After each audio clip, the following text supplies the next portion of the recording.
Мы живем в таком мире, в современном мире, где столько современных технологий, а роды принять не могут. Ты просто идешь, и ты не знаешь, там, ребенок останется живой, не останется, ты умрешь, не умрешь. Я говорю, а ребенок? Она говорит, а ребенок родился мертвый.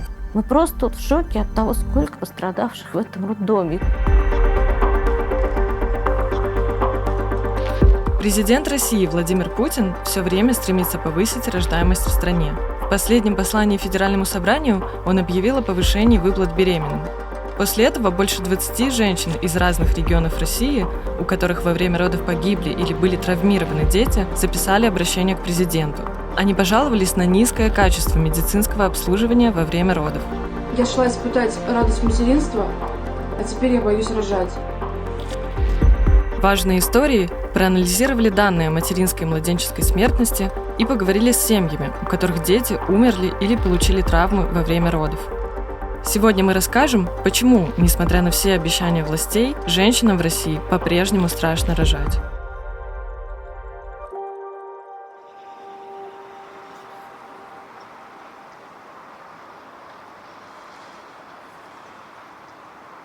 Мы ждали этого ребенка, ждали его всей семьей нашей большой. И родители мои ждали, и мужа, и всякие там и йога для беременных, и фотосессия, и курсы. Все было для меня и для ребенка. Куплено уже коляски, распашонки, все было постирано, выглажено. Я, если честно, даже не знаю, как мы это пережили. Анастасия Асаулко рожала в 2019 году в Тульском перинатальном центре. Ребенок Анастасии был доношенным, все обследования и анализы были в норме. Но после того, как она попала в роддом, начались проблемы.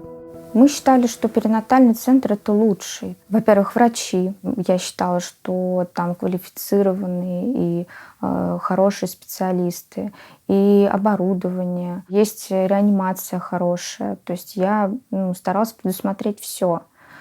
Но самого главного не предусмотрела. Я осталась совершенно одна после эпидуральной анестезии, и у меня вообще отняло левую часть. Я не могла фактически двигать ни рукой, ни ногой. И я так понимаю, момент, когда нужно было там тужиться, он был упущен. Мне никто ничего не подсказал, и уже когда я начала кричать о помощи, потому что я поняла, что все, я рожаю, уже было поздно. Я вижу, что на КТГ сердца вообще нет ребенка. То есть там просто линия. Я начинаю кричать, мне говорят, тушься, почему нет сердца, я кричу. Мне ничего никто не отвечает. Они подняли вот эту кровать, она поднимается. И Алла Анатольевна как-то сзади зашла, и во время моей потуги она надавила мне на живот. То есть я так понимаю, что если бы она не надавила, то пришлось бы, наверное, делать кесарево. Это опять мои, наверное, какие-то домыслы, но я так думаю, что я сама бы не смогла родить. Прям просто ребенок застрял. Она положила мне на грудь ребенка, то есть тем самым тоже было упущено время. Зачем она это сделала, я тоже сейчас не понимаю. То есть нужно было реанимировать, то есть время было упущено. И дальше все как в страшном сне.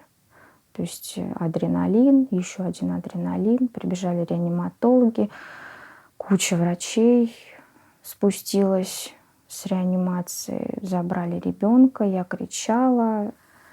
Конечно, испуг в их глазах у меня был еще больше. То есть я видела, как они себя ведут, и мне было хуже в 2 раза, наверное. То есть я понимала, что они не знают вообще, что происходит, не понимают, как так получилось. Когда мама моя звонила туда, и она слышала, как один из врачей сказал, что мы не знали, что мы ограничены во времени.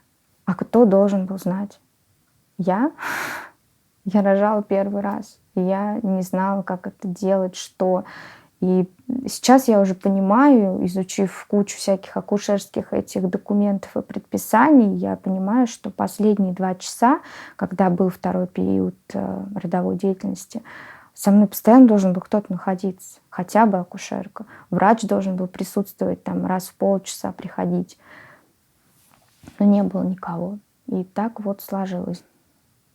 20 дней реанимации — это вообще был просто кошмар. Смотреть просто на то, как твой ребенок лежит беспомощный, в этих трубках, и ты абсолютно ничего не можешь сделать. Мы с мужем ходили туда, и книжки носили, и читали, и сказки, и песни, и стихи, и молились, и покрестили мы дочку. Мне было очень больно смотреть, наверное, на мужа, на родителей своих. Это было просто невыносимо. Он очень переживал, потому что он смотрел, и вот это, безысходность, что ты хочешь помочь своему ребенку, а ты не можешь. И жалко, и это боль, это, непонятно, что дальше. Через 20 дней после попадания в реанимацию дочь Анастасии перевезли в другую больницу, где она через сутки умерла. Мы жили тогда у родителей, потому что не могли вернуться в квартиру. Были детские вещи, коляски, кроватки. Я не могла вообще перейти порог квартиры своей. Мне позвонили в 10 часов мужу, не мне. Я слышу, он кричит. Мне не надо было даже слов никаких. Мне сразу стало все понятно. И я помню, что... Вот единственное, что помню, что я прям упала. То есть я стояла в коридоре, я упала, и все. Прибежали родители тоже вместе со мной. Это был кошмар. Я не знаю, как люди после этого ходят на работу, как они живут с этим на душе своей, если она есть у них, конечно. После смерти девочки Анастасия обратилась в суды, чтобы узнать настоящую причину смерти дочери. Судебно-медицинские эксперты подтвердили, что врачи допустили ошибки, но прямой связи между ними и смертью ребенка не нашли.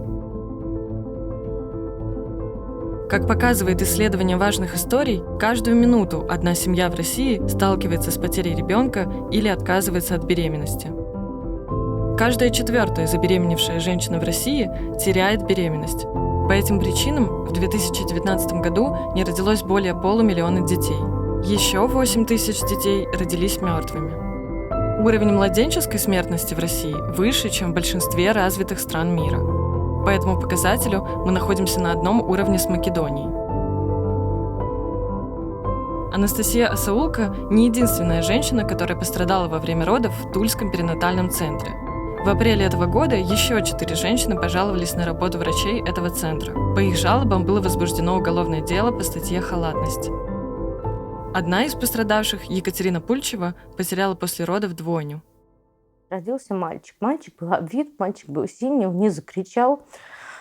А врач Куликова, которая принимала роды, начала кричать, что он незрелый, он недоношенный, зачем ты так рано пошла рожать? Я говорю, что значит я пошла рожать? На консилиуме было принято решение, что пришло время именно для двойни безопасный такой период. Я же не сама к вам приехала, роды были запланированы. Это все решалось медицинскими работниками. 25 числа вечером мне сообщили, что наш мальчик умер. Мы успели их детей покрестить в 5 часов, а в 7 вечера мне сообщили, что мальчика нашего не стало. После смерти сына Екатерина бросила все силы на спасение дочери. 16 января я написала на имя главврача заявление. Мы с мужем решили сами добиваться того, чтобы нашего ребенка отправили в Москву. Я запросила выписку, чтобы мне дали, что конкретно происходит с моим ребенком, какие диагнозы. Выписку мне предоставили только 6 февраля. А на 7 февраля у нас была запись в Морозовскую больницу к одному из главных профессоров. Мы уже были в дверях, раздается звонок, нам сообщали, что наша девочка умерла.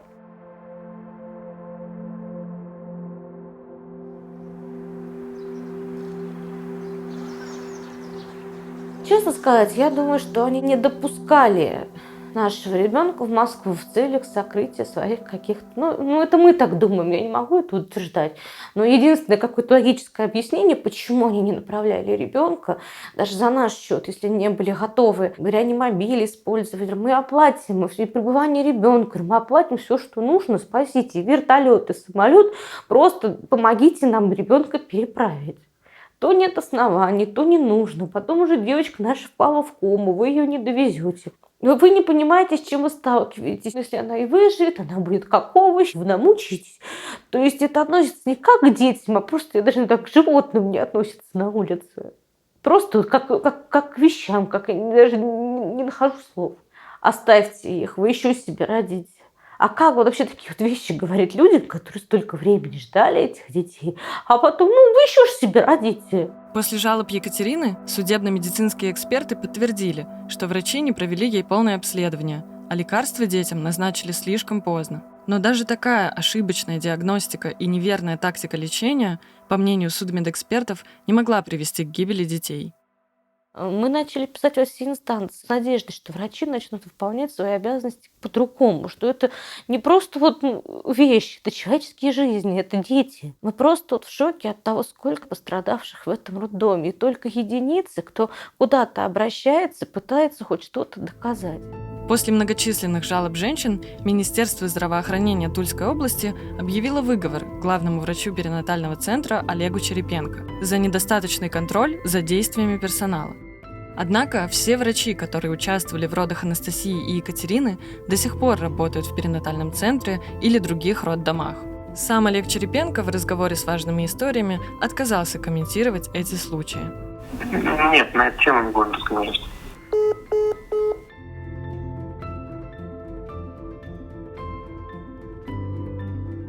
По данным Минздрава, каждый третий ребенок в России рождается больным. У 8% из них случается родовая травма, повреждение, которое может быть вызвано действиями акушеров. Это Татьяна Бенграф из Москвы. Ее дочь Оливия получила травму при родах. Теперь она живет с диагнозами ДЦП и эпилепсия. Татьяна обвиняет в произошедшем врачей московского роддома номер 27. На их работу пожаловались и несколько других матерей. Сейчас врачи отстранены от работы, а бывший главный врач находится под следствием. Ну, ждали, конечно, Оливию, ждали девчонку. Ходили на УЗИ. Ну, уже было видно, что на папу она похожа.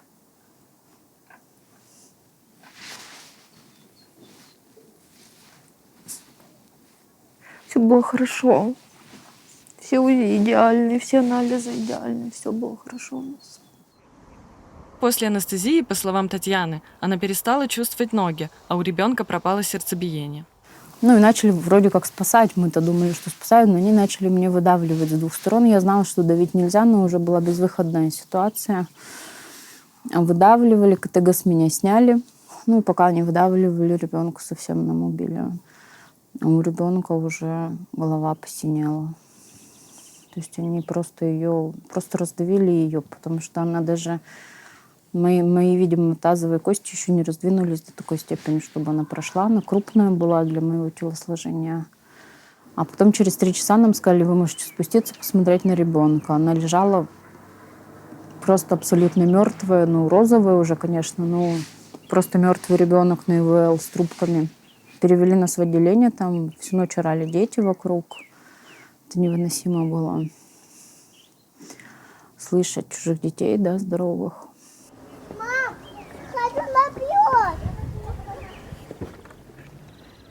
Если эпидуральная анестезия проведена, когда еще нет активной фазы родовой деятельности, то придется повторять введение препарата, то есть это окажется многочасовое применение лекарства. Наверное, действительно, вот в каждом случае нужен разбор. Если для этого показания, иногда стараются ускорить роды, то есть вызвать эти роды, когда организм женщины совершенно не готов, но просто врачу не терпится, потому что уже и срок, и уже ему отпуск нужно идти, еще что-то. Родовой травмы может быть несколько осложнений рода. Некоторые из них можно предотвратить. Все зависит от ведения самих родов. Если выдавливает ребенка, до сих пор применяет вот этот метод Кристеллера, он действительно повышает уровень родовой травмы. Этот метод запрещен, но его до сих пор используют. По словам Татьяны, врачи пытались уговорить ее отказаться от ребенка. Ну, Панасян заискивала, она мне названивала потом еще 2 месяца, якобы интересовалась здоровьем дочки, но на самом деле пыталась меня уговорить, чтобы я оставила ребенка в больнице, чтобы я не забирала, потому что у старшей будет шок, если я заберу домой, старшая не захочет детей, что у нее судороги, с такими судорогами с ребенком тяжело дома. Патологии в НЦЗД мне тоже говорили оставить ребенка, что зачем он тебе нужен, муж уйдет. В общем, и всю вот эту ерунду мне несли. Или оставь ее в паллиативе, вообще не забирай ее домой. И, в общем, В следующий раз договоримся, родишь новый и так далее. Вот эту всю ерунду мне говорили. Ну, это было ужасно, на самом деле. Просто хотелось выброситься в окно и все. После того, как Татьяна рассказала о произошедшем в социальных сетях, к ней присоединились и другие женщины, которые считают себя жертвами врачей того же роддома. В итоге заведующую роддомом Марину Сармасян и заведующую отделением патологии и беременности Сусанну Панасян, которые принимали роды у Татьяны, отстранили от работы. Уволили и всех заведующих отделениями роддома. Сами уволенные врачи не верят в связь между несчастными случаями и уголовным делом. Они запустили петицию, в которой назвали увольнение рейдерским захватом больницы. По их мнению, увольнение было нужно, чтобы освободить места для врачей другой больницы, которая закрывалась на ремонт. Вот она у нас воду получает через такой инфузомат, питание. То есть она сама не ест у нас теперь в итоге. Аспиратором мы ей слюни откачиваем постоянно. Папа дежурит, с ней сидит. Меняемся так по очереди, кто сколько выдержит. Куча у нас тут таблеток всяких разных, лекарств. Ну, государственной помощи практически нет, я бы сказала. Нам помогает хоспис, дом с маяком. Ну, в месяц мы порядка 30-40 тысяч тратим на лекарства. То есть это то, что государство не компенсирует, различные вот поддерживающие добавки. Ну, вот эти 2 года самое сложное, конечно, видеть боль ребенка своего. Это вообще просто ад. У него бывают там атаки дистонические, какие-то эпилептические проявления. Это страшно просто выглядит. И ты ничего не можешь сделать в этот момент. И даже то, что она прожила вот 3 года почти, это уже такое большое достижение для таких детей.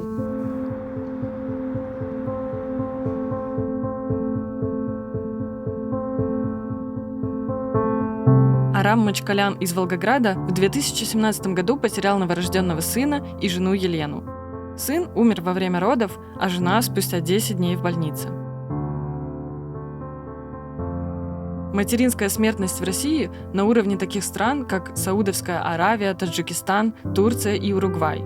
Каждые 2 дня в нашей стране умирает 1 женщина от осложнений беременности или родов. Большая часть умерших наблюдалась у врачей, и в почти половине случаев их причины смерти были признаны предотвратимыми.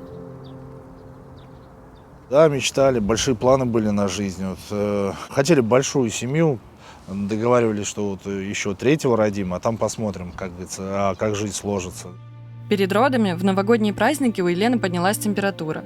Арам вызвал скорую, и его жену увезли в больницу в другой город. Волжский – это вообще другой город, находится очень далеко от нашего места, как бы возле нашего дома, где мы жили. И областная больница, и 7-я больница, и инфекционная больница, и детские. То есть в пределах 5 километров очень много больниц. Почему везти туда за 33 километра, вот, можно сказать, даже уже не Волгоград, а в область. Говорит, всех беременных с подозрением на грипп приказу Комитет здравоохранения всех сопровождают туда. После нескольких дней в больнице Елене стало хуже. У нее началось маточное кровотечение. Тогда ее повезли в перинатальный центр. Собственно, я с ней последний раз тогда разговаривал. Вот, она мне плакала в трубку. Вот, говорила, что у нее больше сил нет и что ей лучше не становится. И я пытался какие-то слова найти, как-то подбодрить. Я говорю, ну не может же так быть плохо, да, уже там тебе 2-3 дня плохо. И, наверное, это пик, уже дальше лучше будет. Как бы я с врачами вообще никогда не сталкивался, собственно, до этого. И в голову прийти не могло, что вроде бы перинатальный центр как бы для этого и существует, да, чтобы там в случае каких-то там осложнений, что-то, как-то угрозы беременности, родом, маме. Даже в голову не могло прийти, что такие последствия будут. Затем Елену из перинатального центра перевезли обратно в больницу. По словам Арама, ей сказали: «Иди лечи свой грипп и возвращайся к нам рожать». Но там Елена начала рожать, и ее снова повезли в перинатальный центр. И вот выкатили на каталке. Она была уже в кислородной маске, накрыта простынью. Помню этот взгляд, он, наверное, у меня на всю жизнь останется. Собственно, последний раз я ее живой видел.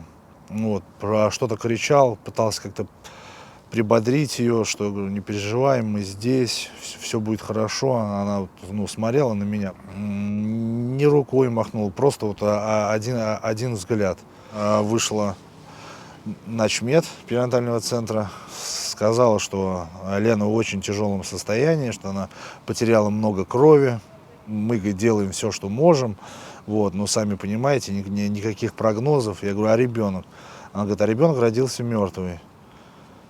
Через 5 дней все-таки мне удалось забрать, вот, по-человечески сохранить, все как полагается. Гробик маленький, могилка, крест.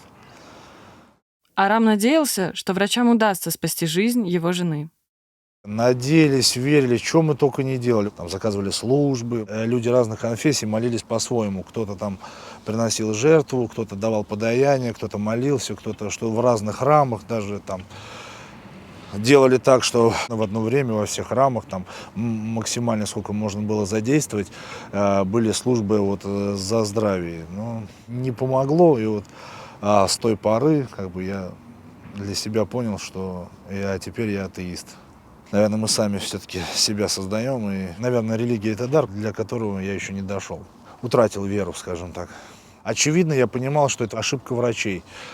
Вот, но я не знал в чем, не знал как. И мне выдали справку о смерти, где было написано аутоиммунный гепатит. Все это время такого диагноза вообще никто ни разу не озвучивал. С кем бы я ни разговаривал, вообще никакого гепатита нет. А тут аутоиммунный гепатит.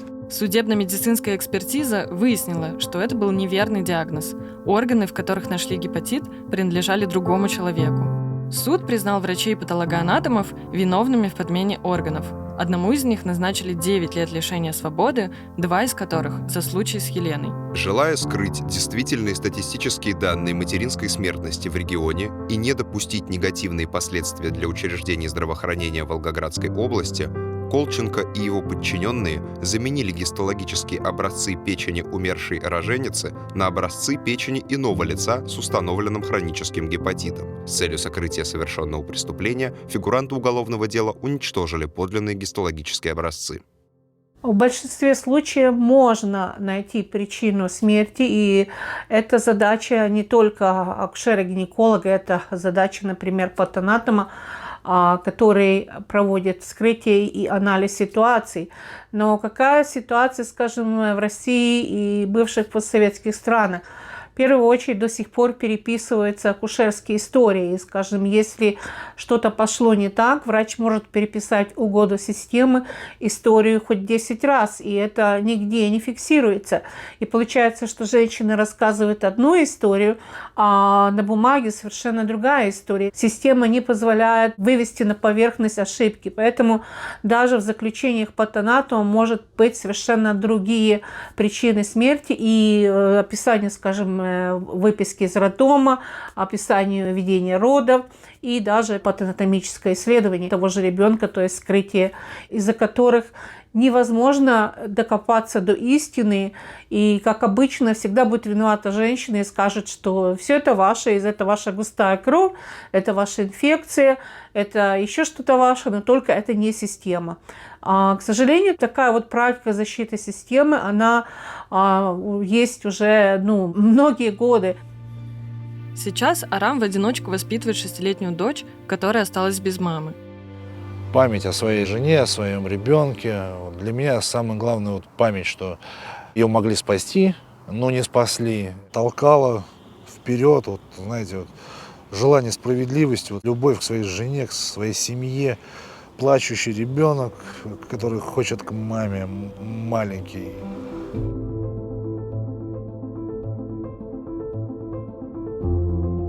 Позже к 2 годам колонии приговорили и 2 врачей Волжского перинатального центра – Елену Попову и Наталью Андрееву, которые принимали роды у жены Арама. Их осудили по статье об оказании услуг, не отвечающих требованиям безопасности, которые повлекли по неосторожности смерть человека.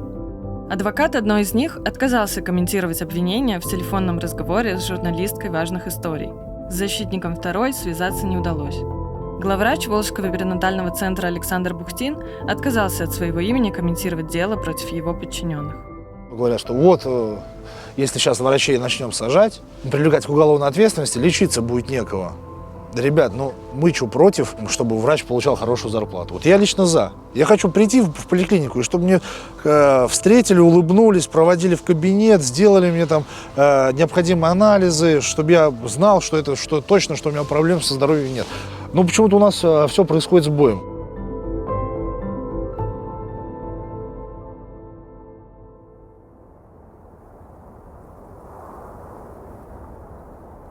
Вот в этом устоявшемся стереотипе, что там, российское родовспоможение – это очень плохо, обязательно вам нахамят, нагрубят, сделают больно и так далее. В устойчивости этих образов, в общем-то, часто опускается вот эта перспектива самих медицинских профессионалов, которые там работают. Они, в свою очередь, очень чувствительны к такой оценке их работы и, в принципе, к изменениям условий их работы. У нас вышла статья про, вот, как бы, на самом деле, множественные виды уязвимости медицинских профессионалов именно в контексте родовспоможения.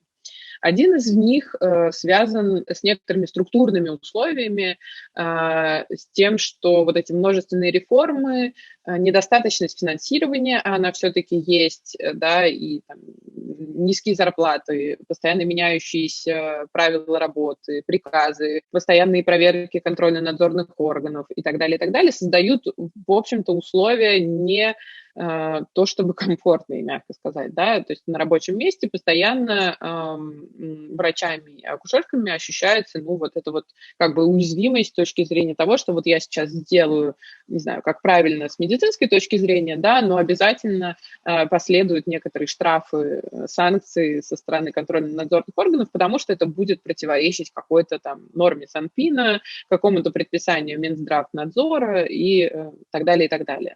Да, то есть они оказываются вот так как бы структурно уязвимы. Потом есть просто организационные сложности, это просто тяжелая работа. Смена акушерки в финском роддоме максимум 8 часов. Да, то есть там люди не работают сутками, что называется. В России это как раз довольно частая, да, форма работы, когда там и врач, и акушерка ну, просто 24 часа находятся на работе, и понятно, что к концу такой вот суточной смены физически довольно сложно чувствовать себя хорошо, да, и выполнять свои рабочие обязанности. Врачи и акушеры часто говорят, что они не всегда получают позитивный фидбэк со стороны пациентов, со стороны людей, с которыми они работают. В родах и во время беременности часто случаются осложнения. И врачи также морально, эмоционально будут за них переживать.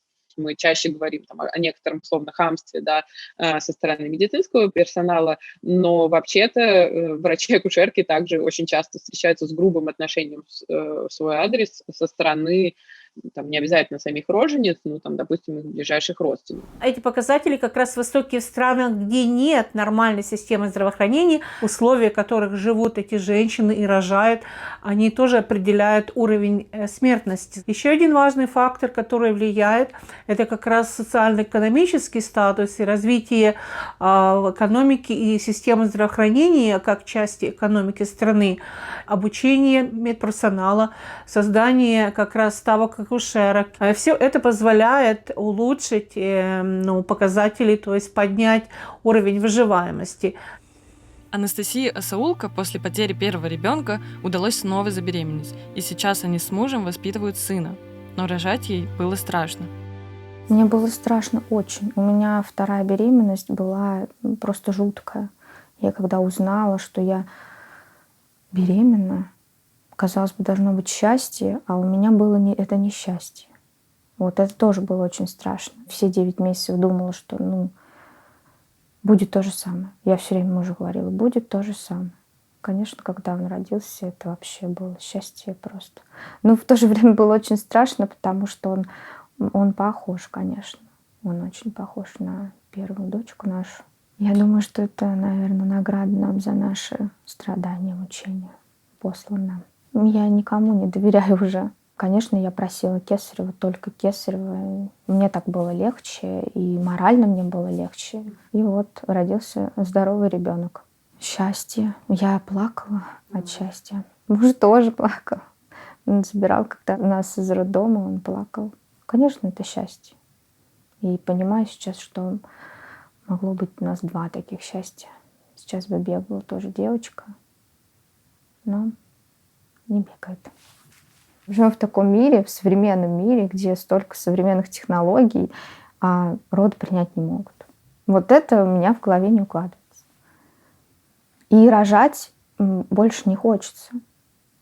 Прокатиться еще раз на этом колесе обозрения я вообще не желаю. Ну, это реально, я иду туда и думаю, блин, выживу я сегодня или мой ребенок, или нет. Давай, засыпай. О своих опасениях перед вторыми родами рассказывает и Екатерина, которая сейчас воспитывает дочку. Был страх. То есть я без помощи психолога не справилась. Я обращалась к психологу, потому что я очень боялась родов.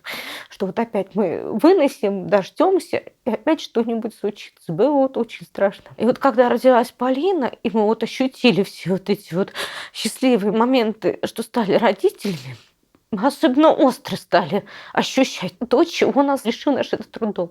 Сколько счастья, вот этих вот моментов счастливых они у нас отняли. Мы часто вот с мужем вот видим, малышня там проходит, особенно двойняшки. Вот мы наши сейчас такие были, сейчас бы вот уже было бы 3, уже маленький детский сад. Хотя вроде бы времени уже прошло 3,5 года. Но это не забывается, это каждый раз вот накатывает с новой силой. А люди продолжают работать и опять калечить детей, калечить женщин. Дети также продолжают гибнуть, то есть ничего не меняется. Татьяна Бенграф сейчас ждет ребенка и признается, что больше не хочет рожать в России. Страшно, конечно. Если бы границы не были закрыты, я бы улетела куда-то. Ну, сейчас буду думать, что делать. Ну и вообще я жалею, что я выбрала этот роддом, этого врача. И я, конечно же, не хотела бы вообще столкнуться в жизни с этим всем. И особенно с тем, что сейчас на меня навалилась вся эта информация со всех уголков страны о том, что это происходит везде, постоянно. И помимо того, что там хамство и грубости, ты в родах вроде как потерпел. И ладно, и забыл, да, ребенку отдали, и все нормально. Помимо вот этого отвратительного отношения, еще покалеченный ребенок — это вообще ужасно просто. Все те женщины, которых я вижу, которые многие, просто родившие просто одного ребенка, даже если ребенок жив и с ним все нормально, говорят, я больше в этот ад не вернусь, просто потому что я не хочу больше рожать в этой стране.